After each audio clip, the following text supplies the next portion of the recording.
जय हिंद दोस्तों, त्यागी trading tips में आपका स्वागत है। दोस्तों, इस वीडियो के अंदर हम बात करने वाले हैं दो कंपनी के बारे में। यहाँ पर बात होने वाली है।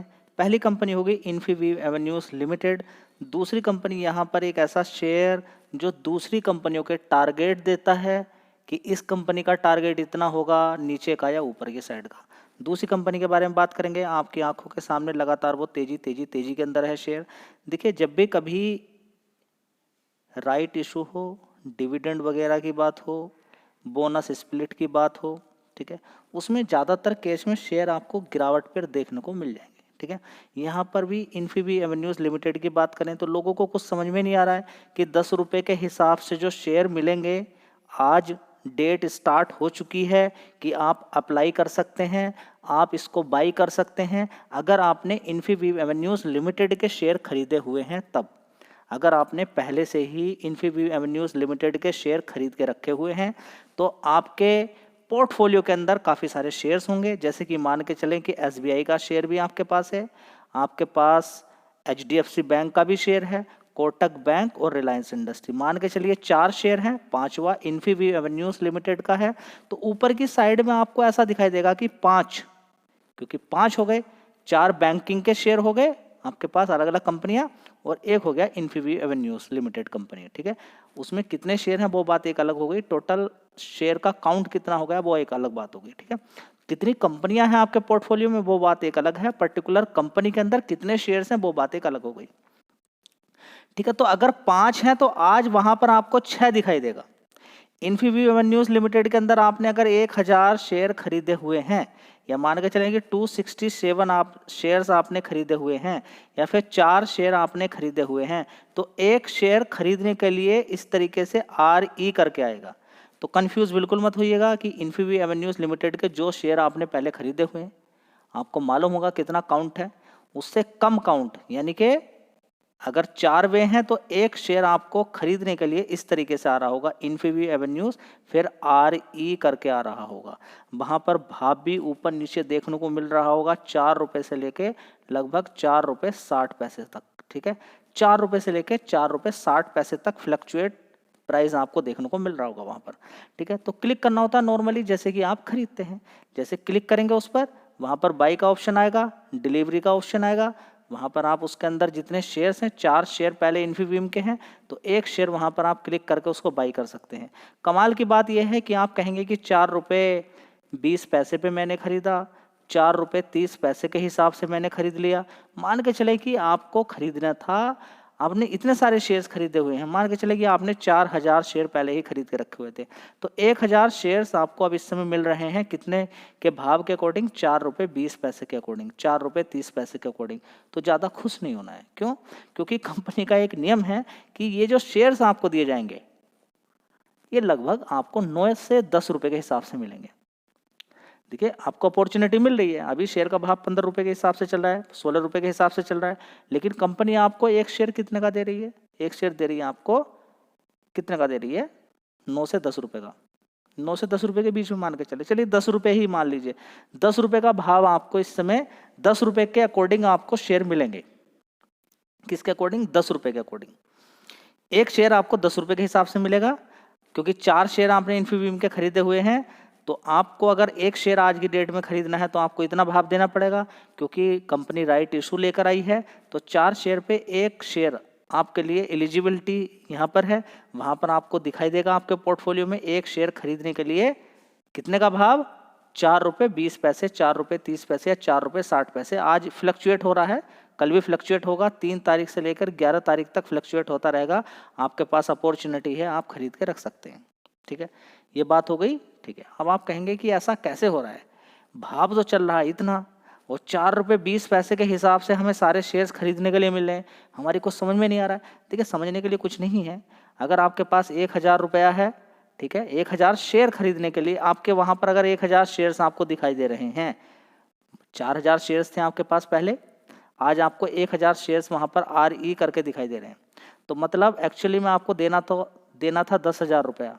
ठीक है, लेकिन कंपनी आपसे कह रही है कि आज हमें आप केवल कितना दे दीजिए, 5000 रुपया दे दीजिए।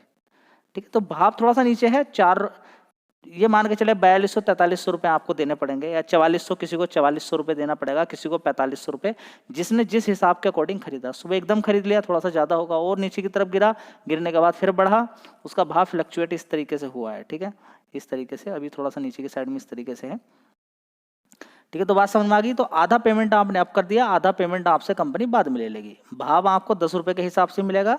आपकी सुविधा के लिए किसी पे पैसे अभी नहीं होते हैं, या जो भी मान के आप चले, आधे पैसे आपसे अभी लिए जा रहे हैं, आधे पैसे के लिए कंपनी आपको इन्फॉर्म कर देगी कि आधे पैसे कब आपको देने हैं, ठीक है। तो बात आपकी समझ में आ गई। इतना घबराने और डरने वाली बात नहीं है कि हाँ आज आपने खरीद लिया, आपको खुशी भी मिल रही होगी, लेकिन प्रॉपर नॉलेज आपको होनी चाहिए, ठीक है। तो बात आपकी समझ में आ गई है सारी चीज़ें जी। हम तो इसके अंदर बड़े नुकसान के अंदर चले गए। थोड़े दिन पहले 23 रुपये के हिसाब से अगर बेच देते तो हमें बड़ा फ़ायदा था।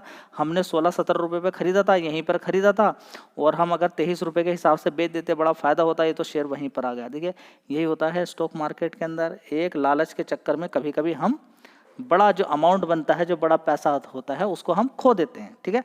लेकिन ये शॉर्ट टर्म की बात नहीं, ये लॉन्ग टर्म की बात है। यहाँ पर पैसा तो जो आपको मिल रहा है, ठीक है, ये मिल रहा है, लेकिन इसका फायदा आपको कब लगेगा? जब ये शेयर यहाँ से 23 से फिर दोबारा 25-30 रुपये जाए ऊपर की साइड में, जब जाके आपको फायदा होगा। अभी कोई फायदा नहीं है। जहाँ पर आपने खरीदा था शेयर, एक तरफ आपका नुकसान है, ये तो फ्लैट नुकसान आपका हो रहा है। वहाँ पर 4 पे 1 आपको मिल रहा है, तो कोई इतना बड़ा सौदा अच्छा नहीं है, लेकिन खेल लंबे समय का है। अब किसी ने अगर ये शेयर खरीद के नहीं रखा है तो उसको थोड़ी ना मिलेगा। अगर वो खरीदना चाहता है तो अब कितने का मिलेगा उसको? 16 रुपये के हिसाब से मिलेगा। उसको तो 16 रुपये के हिसाब से मिल रहा है ना, लेकिन आपको 10 रुपये के हिसाब से मिल रहा है वो शेयर। तो यहाँ पर फायदा है जी। नीचे की तरफ गिर जाए, बढ़ जाए, देखिए वो बात एक अलग है। बढ़ भी सकता है, गिर भी सकता है। कंपनी के फंडामेंटल काफ़ी मजबूत हैं, ठीक है। देखिए ये ऐसी चीज़ें होती हैं, बड़ा प्लेयर का यहाँ पर खेल चलता है, गिराया जाता है। सेम आप देखेंगे सुजलोन के अंदर भी इसी तरीके से हुआ था, 5 रुपये तक शेयर का भाव पहुँच गया था, ठीक है। तो अगर आप इसके अंदर हैं तो लॉन्ग टर्म व्यू आपका होना चाहिए। शॉर्ट टर्म में अभी कुछ नहीं है, शेयर जहाँ से भागा था वहीं पर गिर गया है, तो जो प्रॉफिट अच्छा खासा आपको दिख रहा होगा वो नुकसान के अंदर ही है। अब आगे देखते हैं क्या होता है। कंपनी के अंदर परफॉर्मेंस आगे अच्छी दिखाती है तो आगे शेयर भागेगा, क्योंकि मार्केट कैप इसका इतना ज़्यादा नहीं है। कंपनी ने देखिए यहाँ पे लगभग 700 करोड़ रुपया यहाँ पर क्या किया है, फंड रेस किया है इसके थ्रू। तो कंपनी के पास 700 करोड़ रुपया, अच्छी बात है। कंपनी अब आगे देखते हैं कहाँ पर लगाएगी। 5500 करोड़ का इस कंपनी का मार्केट कैप है। आगे है कंपनी के अंदर पोटेंशियल भागने की, लेकिन देखते हैं आगे क्या होता है। तो दोस्तों अगर बात करते हैं इन्फीबी एवेन्यूज़ की, तो एक साल पहले 716 करोड़ का रेवेन्यू था, उसके बाद 745 करोड़, उसके बाद 1017 करोड़, उसके बाद 1070 करोड़, उसके बाद 1161 करोड़। देखिए स्टॉक मार्केट है, फ्लक्चुएशन प्रॉफिट के अंदर भी होता है, रेवेन्यू के अंदर भी देखने को मिलता है। अब ये कह पाना बिल्कुल गलत होगा कि यहाँ से प्रॉफिट बढ़ेगा, और ये कह पाना भी बिल्कुल गलत होगा कि प्रॉफिट नहीं बढ़ सकता है। आपको मालूम नहीं है, आगे देखते हैं कि जून क्वार्टर के रिजल्ट्स कैसे आते हैं। लेकिन हाँ, शेयर गिरा हुआ भाव है, ऊपर 42 रुपये का होता था। राइट इशू कंपनी एक सही प्राइस के पास दे रही है, ऐसा नहीं कि आपको 42 रुपये के आसपास दे रही है, ठीक है, सही प्राइस पे दे रही है। यहाँ पर प्रमोटर का भी फायदा है, ऑपरेटर का भी फायदा है, सब लोगों का फायदा है। सस्ते शेयर उनको मिले हैं, लेकिन सस्ते शेयर उन्होंने इसलिए नहीं लिए कि वो यहीं पर बेच के निकल जाएंगे। अब देखते हैं आगे क्या होता है। एक साल पहले 46 करोड़ का इस कंपनी का प्रॉफिट था। कितना? 46 करोड़ का। आज की डेट में 55 करोड़ का है। पिछले क्वार्टर से थोड़ा सा कम है, लेकिन आपको देखना चाहिए पूरे साल का। इससे पता चलेगा कंपनी की परफॉर्मेंस कैसी है। बहुत पहले चले जाते हैं, कब देखते हैं इसके अंदर, आप देखेंगे 2014 के अंदर। कब? 2014 के अंदर अगर आप जाते हैं तो ये कंपनी लॉस मेकिंग थी। क्या लॉस दिखा रही थी? पूरे साल में 26 करोड़ का नुकसान, फिर 11 करोड़ का नुकसान, फिर उसके बाद 9 करोड़ का प्रॉफिट हुआ, फिर 44 करोड़, फिर 88 करोड़, उसके बाद 126 पूरे साल का है, याद रखें। उसके बाद 108 करोड़, फिर 70 करोड़, 84 करोड़, 136 करोड़, 136 करोड़ के बाद 156 करोड़, अभी देखेंगे 236 करोड़। तो पूरे साल में परफॉर्मेंस ऊपर की तरफ जा रही है, ये एक अच्छी बात है। साथ ही मज़ेदार बात यह है कि कोई खास कर्ज कंपनी में नहीं है। 172 करोड़ का है, और रिजर्व देखिए 3457 करोड़ का है। अभी 700 करोड़ रुपया कंपनी के पास यहाँ पर आ जाएगा, और एक अच्छी बात हो जाएगी। और कमाल की बात यह है कि इस कंपनी के अंदर अगर आप देखें तो अभी हाल फिलहाल में यहाँ पर आप देख सकते हैं कि जो FIC होल्डिंग थी 6.30% थी, अब बढ़कर कितनी हो गई? 7.72% हो गई है, ठीक है। तो FIs यहाँ पर खरीदारी कर रहे हैं, ये एक पॉजिटिव चीज़ है। अब आगे देखते हैं क्या होता है। शेयर होगा जेएम फाइनेंशियल लिमिटेड। क्या मैं यहाँ पर रिकमेंड कर रहा हूँ किसी भी शेयर को? नहीं, किसी भी शेयर की कोई रिकमेंडेशन नहीं है। बढ़िया कंपनियाँ होती हैं, उनके पीछे क्या लॉजिक होता है उसके बारे में मैं आपको बताता रहता हूँ। एक लॉजिक जो किसी को नहीं मालूम है, ऐसे ही आपको रफली अपने आइडिया से, अपनी रिसर्च एनालिसिस से मैंने क्या बोला कि मोतीलाल ओसवाल दूसरी कंपनियों के टारगेट देती है, उसका बड़ा नुकसान हुआ Q4 के रिजल्ट में, लेकिन फिर भी शेयर के अंदर तेजी बन गई। क्यों? अच्छी कंपनी है बस इसलिए, नुकसान के बाद भी। जेएम फाइनेंशियल दूसरी कंपनी का टारगेट देती है तो अपने आप को क्या नीचे की साइड में गिराएगी? ठीक है, 166 रुपये का भाव यहाँ पर चल रहा है आपके सामने। देखिए बीच में एक महीने के अंदर वोलेटिलिटी काफ़ी मिली, तेजी देखने को मिली, 155 फिर गिरावट आपको देखने को मिली यहाँ पर 139 रुपये, 139 रुपये से फिर तेजी बन गई। ठीक है, तो देख लीजिए बड़ी वोलेटिलिटी जब शेयर भागता है तो बड़ा मौका आपको मिलता है, तेजी होती है, फिर गिरावट होती है, फिर तेजी मिलती है, और लॉन्ग टर्म में वन साइडेड भी अच्छा पैसा आपका बन जाता है। तो आज की अगर बात करते हैं, आज की बात करते हैं तो 169.47 का इस कंपनी ने हाई मार दिया, और इसके आसपास ही पहले ये शेयर गया था। ठीक, देख लीजिए ये इसी भाव के आसपास शेयर पहले गया था, यहीं पर इतना गया था और आज का हाई बन गया। धीरे धीरे कोई नुकसान के अंदर नहीं, कोई नुकसान के अंदर है। लगातार इस शेयर के बारे में चर्चा की गई। ठीक है, फंडामेंटल मजबूत शेयर होते हैं, उनके बारे में चर्चा करता रहता हूँ। कोई नुकसान के अंदर अभी तक नहीं। जी गिरावट हो जाए वो बात एक अलग है, शेयर मार्केट है, गिरावट तेजी चलती रहती है। अभी तक कोई नुकसान के अंदर, इसके अंदर ज़्यादातर लोगों का फायदा ही है। तो हर किसी ने पैसा यहाँ पर कमाया है इस शेयर से। आप देखिए पहले उठा के कि शेयर ने जो अपना हाई पहले मारा था वो लगभग यहाँ पर आप देख सकते हैं कि लगभग, देखिए एग्जैक्ट यहाँ पर दिखाई नहीं दे रहा है, लगभग 170 के आसपास पहले ही इस कंपनी का प्राइस गया था, लेकिन वो एग्जैक्ट यहाँ पर दिखाई नहीं दे रहा है। यहाँ पर तो सिर्फ कितना दिखाई दे रहा है, ये 11 अक्टूबर का दिखाई दे रहा है यहाँ पर कि 160 रुपये का भाव यहाँ पर दिखाई दे रहा है, लेकिन इसके ऊपर ही भाव गया था। अब देखिए वहाँ से तोड़कर ये शेयर सीधा सीधा कितना ऊपर चला गया है। ठीक है, 170 रुपये 47 पैसे जो इसने आज का हाई बना दिया है। तो बात आपको समझ में आ रही है? बढ़िया शेयर। आज भी लो देखेंगे कितना था, 158, और 169 का हाई इसने मार दिया। लगभग 10 रुपये 11 रुपये का मूवमेंट इसने दिखा दिया। ठीक है, तो डेली शॉर्ट टर्म में भी लॉन्ग टर्म में भी दोनों तरीके से पैसा बन रहा है, बनाने वाले बना रहे हैं। थोड़ी गिरावट देखते हैं ढंग से, अब तेजी बन गई, थोड़ी गिरावट देख लीजिए, समझिए सारी चीज़ों को, तब जाके पैसा बनता है।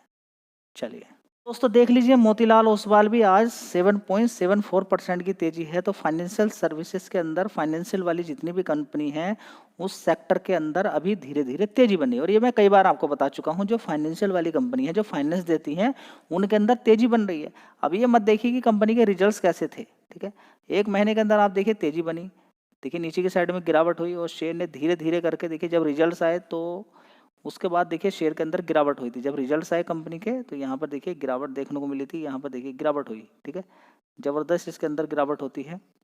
ठीक है, ये देखिए यहाँ पर, ठीक है, गिर जाता है शेयर, लेकिन फिर तेजी तेजी दिखाना शुरू कर देता है। तो ये भी समझ पाना बड़ा मुश्किल होता है कि किसी कंपनी के रिजल्ट्स अगर ख़राब आ रहे हैं तो वो क्या करेगी। ठीक है, तो इस शेयर के अंदर जो बिलीव करने वाले हैं 60% के रिटर्न यहाँ पर कमा चुके हैं। कब से लेकर 4 मार्च से लेकर 3 जुलाई तक 60% के रिटर्न आपके बन चुके हैं। ठीक है जी, अब हम क्या करें? देखिए कंपनी का मार्केट कैप 55,000 करोड़ का मार्केट कैप है। कंपनी ने अभी तक टॉप के फंडामेंटल दिखाए हैं शानदार। इस बार इतनी अच्छी परफॉर्मेंस नहीं दिखाई दी, मैं आपको दिखा देता हूँ। चलिए आपके सिर में दर्द कर देता हूँ मैं, आपके सिर के अंदर दर्द पैदा यहाँ पर होने वाला है, आप बहुत ज़्यादा परेशान होने वाले हैं, क्योंकि मोतीलाल ओसवाल के अंदर अगर देखें 2154 करोड़ का रेवेन्यू आता था एक साल पहले 2024 के अंदर, लेकिन आज की डेट में वो घटकर आधे से भी कम हो गया। जी शेयर भागा क्यों, हमें ये समझ में नहीं आ रहा। बस मजबूती जी, ऑपरेटिंग प्रॉफिट, आप क्या मजबूती की बात कर रहे हैं? 1000 करोड़ से पिछले क्वार्टर में 1000 करोड़ का ऑपरेटिंग प्रॉफिट था, घट के 280 रह गया। और एक साल पहले था 1200 करोड़ का ऑपरेटिंग प्रॉफिट, वो घटकर इतना कम रह गया। और आप कौन सी बात कर रहे हैं? आप कौन सी दुनिया के अंदर हैं? आप हमें बताइए, जानकारी इन्फॉर्मेशन सही नहीं दे पा रहे। देखिए जो डेटा है वही बताऊंगा ना आपको, जो डेटा है मेरे भाई वही आपको बताना पड़ेगा कि 63 करोड़ का नुकसान कंपनी ने पोस्ट किया। उससे पहले 566 करोड़ का प्रॉफिट था, उससे पहले 1100 करोड़ का, उससे पहले 864 करोड़ का, उससे पहले 725 करोड़ का प्रॉफिट कंपनी का था। ठीक है, बड़ा बड़ा प्रॉफिट था, 3-3 डिजिट के। अब देखिए 2 डिजिट में नुकसान यहाँ पर दिखाया कंपनी ने। जी हमारे सिर पर तो अभी तिर मेरे आने शुरू हो गए, हमारी समझ में कुछ भी नहीं आ रहा है। बढ़िया कंपनी है, बस यही है, बड़े प्लेयर का दाव है, जिस शेयर को भगाना चाहते हैं वो भगा ही देते हैं। समझ में बात आ गई। इस शेयर ने मल्टी बैगर रिटर्न बना कर दे दिया लोगों को, बड़ी बड़ी तेजी इसके अंदर अंदर बनी है। इसी भाव के आसपास था ये, 500-600 रुपये के आसपास, ऊपर 2400 रुपये तक पहुंच गया। उसके बाद इसके अंदर बोनस स्प्लिट वगैरह मिलता है, उसके बाद ये फिर गिरावट हो जाती है, गिरने के बाद फिर तेजी, फिर गिरावट, फिर तेजी, ये चल रहा है इस शेयर के अंदर। धन्यवाद।